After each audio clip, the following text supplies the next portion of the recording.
Ayan, ito guys, ang ating rosemary. Ayan, ang ating ibablog for today. Hello, hello, mega love. Shout out to all of you. Please subscribe my channel. Ito po si Houseplant Lover. Thank you so much guys. Thank you for watching.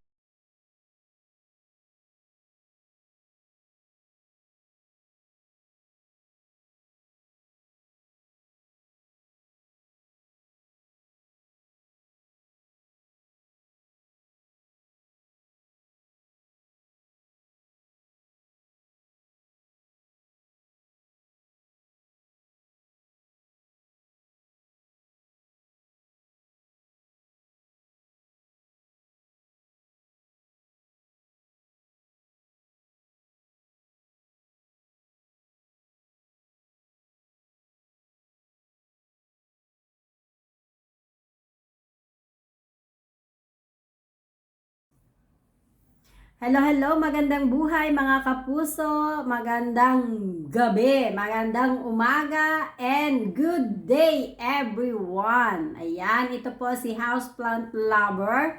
Today po ang isi-share ko ay ang aking rosemary. Ayan. Ang aking rosemary, kung paano ko inaalagaan ang aking rosemary. Ayan, ang rosemary po ay isang uri ng attractive evergreen shrub with needle-like leaves and brilliant blue flowers. Ayan. Before anything else, guys, sa mga hindi pa po nakakapag-subscribe sa aking channel, Houseplant Lover, subscribe. Thank you so much. And hit the bell button para ma-notified po kayo sa mga bago kong ina-upload na video. Ayan. Thank you so much, guys. Ayan, let's proceed sa ating video for today. Ang ibablog ko po ay ang rosemary. Ayan, look at this one. Ang rosemary po ay isa sa mga halaman na aking inaalagaan. Ayan, sobrang dali lang pong alagaan ang rosemary. Ayan, kalokers. Ang rosemary po ay isa sa mga ginagamit din natin sa ating pagluluto. Ayan. And tawag dito, ang rosemary guys ay madalas kong ginagamit sa pagluluto. Kaya sobrang dami kong rosemary dito sa aming hardinan. At ito po ay isa sa mga indoor plant ko. Ayan. Ang indoor plant ko po ay ibinababad ko lang siya sa tubig, nakababad lang siya sa tubig, and then nilagyan ko siya ng konting lumot. Ayan, and then may bato sa pinakang soil niya ay bato. Ayan, ito po ang aking indoor plant. Ayan, based on my experience, still alive naman siya guys, kahit nakababad lang siya sa konting tubig. Ayan. So, and then, itong aking indoor plant guys na rosemary, doon ko itinatayo sa malapit sa bintana kasi kailangan niya ng sunlight. Ayan, lagi po nating tandaan na ang ating halaman, pinaka-importante ang sunlight, water, and air. Ayan. Kaya, doon ko inilalagay ang place niya, ang aking indoor plants ay always near the window. Ayan, let's proceed sa aking outdoor rosemary. Ayan. Look at the flowers guys. Ang rosemary ay meron siyang brilliant blue flowers. Ayan. And ang kanyang flowers guys ay nagbo-blooms tuwing spring to summer. Ayan, pawala na guys ito kasi malapit nang taglamig. Ayan, kapag tag-araw at malakas ang sunlight, full sunlight po ang indoor plant, okay lang po. Okay lang ang full sunlight natin sa ating rosemary. Ayan, marami pa rin siyang nagbo-blooms pa yung kanyang mga ayan, marami pa guys siyang bulaklak, hindi pa nagbo-blooms lahat ang kanyang mga flowers. Ayan, meaning very healthy ang aking indoor plant. Ayan. And then, meron po ako dun sa baba na mother plant ko talaga, ang aking rosemary. Almost 10 years na yon. Ayan, still alive. Kasi talaga guys, ang aking rosemary, madalas ko siyang ginagamit sa pagluluto. Kapag nagluluto ako ng pasta, pag nagluluto ako ng karne, or nagluluto kami ng menu na may karne with patata, sobrang sarap. And then chicken guys, ayan, masarap po ang rosemary sa chicken. Ayan, sa lahat halos ng menu, masarap po ang panglagay na pangsahog ang ating rosemary. And of course, gusto ko lang pong ipaalala sa inyo, ang rosemary po ay sobrang daling alagaan. Very easy to care. Ayan, kailangan lang po niya ng sunlight, proper way of watering. Ayan, ang pagdidilig po natin sa rosemary, you can touch your finger here. Kapag dry na yung kanyang water, yung kanyang soil, saka lang natin diligan. Ayan, ako po ay nagdidilig ng summer. Kapag summer po, everyday. Everyday po talaga ako nagdidilig ng rosemary kapag summer. Pero, i-touch nyo kasi ang lupa.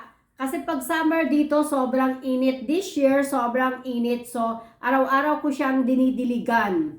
And then, napapansin ko, sobrang bilis niyang lumaki. Ayan, naka-direct sunlight guys ito. Ayan, naka-direct sunlight. And then, look at the difference guys. Ito yung aking indoor plant. Ang indoor plant medyo gray ang pagkakulay niya. And then, ang outdoor plant naman is greeny. Ayan. Napansin nyo guys, yan yung pagkakaiba ng indoor plant at outdoor plant. Kasi ang gawa po ng ating sunlight. Pero okay lang din po kahit siya is magkaiba ng foliage, yung color ng foliage niya. Depende po sa ating indoor and outdoor plant.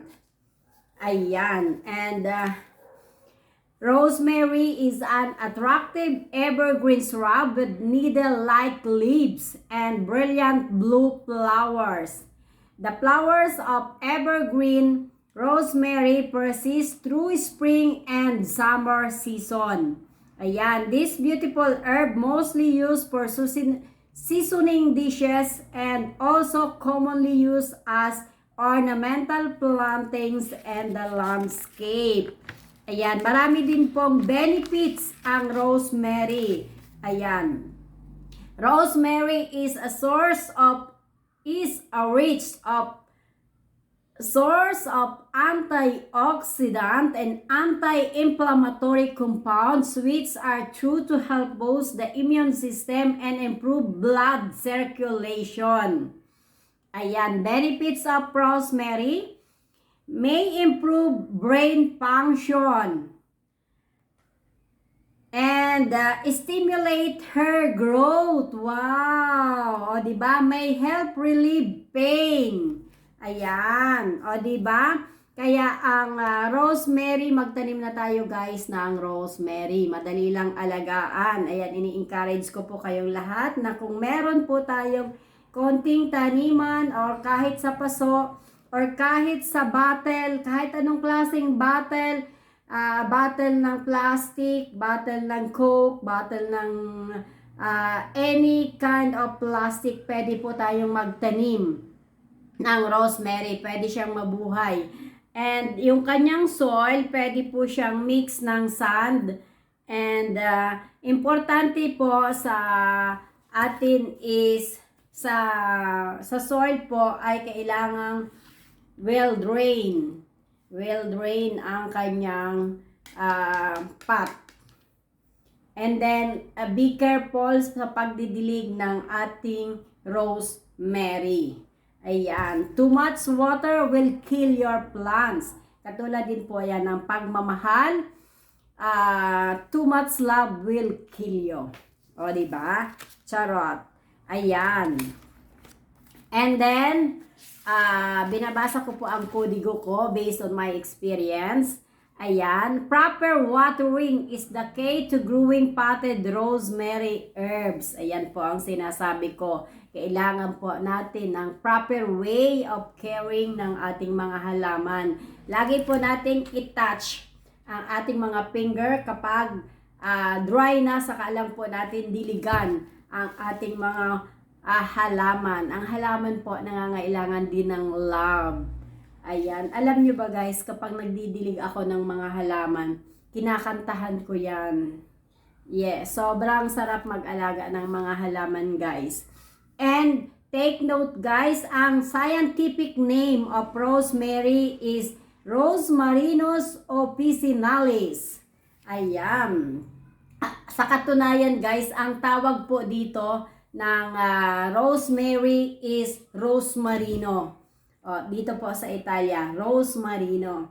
Ayan, sobrang bango pag sinabing rosmarino. Pizza with rosmarino. Wow, yummy. Diba? Rosemary is easy to care. Ayan, provide with well-drained soil and at least 6 to 8 hours of sunlight. Ayan, rosemary is a savory kitchen herb with a pungent flavor and attractive needle-like leaves.